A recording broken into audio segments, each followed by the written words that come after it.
Ya, tapi kenapa ya pelanggaran etika ini sekarang itu kerap dianggap remeh begitu ya, Prof. Pak Jayadi. Apalagi dampaknya bisa lebih berat begitu daripada pelanggaran pidana, Pak Jayadi. Dampak pelanggaran etik? Iya. Saya kira kebalik tuh. Dampak kepada masyarakat? Kalau dampak kepada masyarakat, pelanggaran etik bisa lebih berat ya.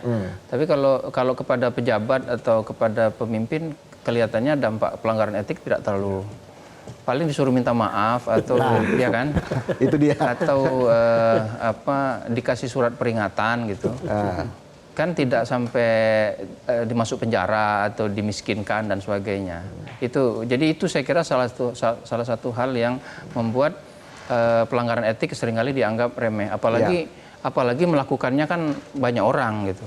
Ya, kata Prof. Gayus, komunitasnya gitu. Komunitasnya menganggap ya nggak apa-apa, biasa aja gitu. Jadi memang pelanggaran etik itu yang lebih efektif adalah kalau dia disanksi oleh publik, oleh masyarakat. Ya. Gitu. Misalnya ada potensi pelanggaran etik yang akan dilakukan oleh DPR kemarin ketika mereka seolah-olah mau membatalkan keputusan Mahkamah Konstitusi. Kan belum menjadi pelanggaran hukum itu. Ya. Belum ya, Prof ya? Ya? Belum. Kalau dia sudah bikin undang-undang lalu bertentangan, itu bisa jadi terjadi pelanggaran hukum. Tapi kan itu ada upaya untuk itu, maka dia masih bersifat etis. Nah, ketika hal yang bersifat potensi pelanggaran etis itu kemudian dianggap oleh masyarakat dan masyarakat banyak menganggapnya sebagai menganggapnya sebagai pelanggaran, maka kemudian masyarakat turun bersama-sama memberikan sanksi.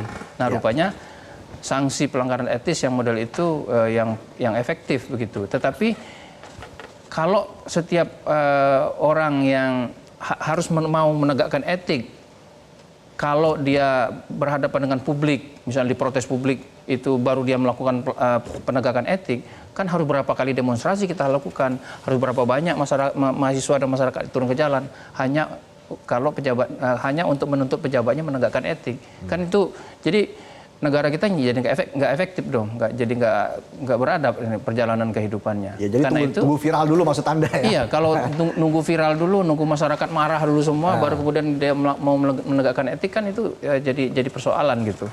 Karena itu kembali memang harus bukan hanya selain Mahkamah Etik, saya kira memang soal pendidikan, pendidikan yang pendidikan etik dan perlunya penegakan etik dari awal. Ya, bagi politisi, bagi penyelenggara negara, bagi para pemimpin dan sebagainya. Dan seharusnya itu sudah melekat bagi seorang negarawan, termasuk presiden seperti itu ya. Iya. Jelajahi cara baru mendapatkan informasi. Download Metro TV Extend sekarang.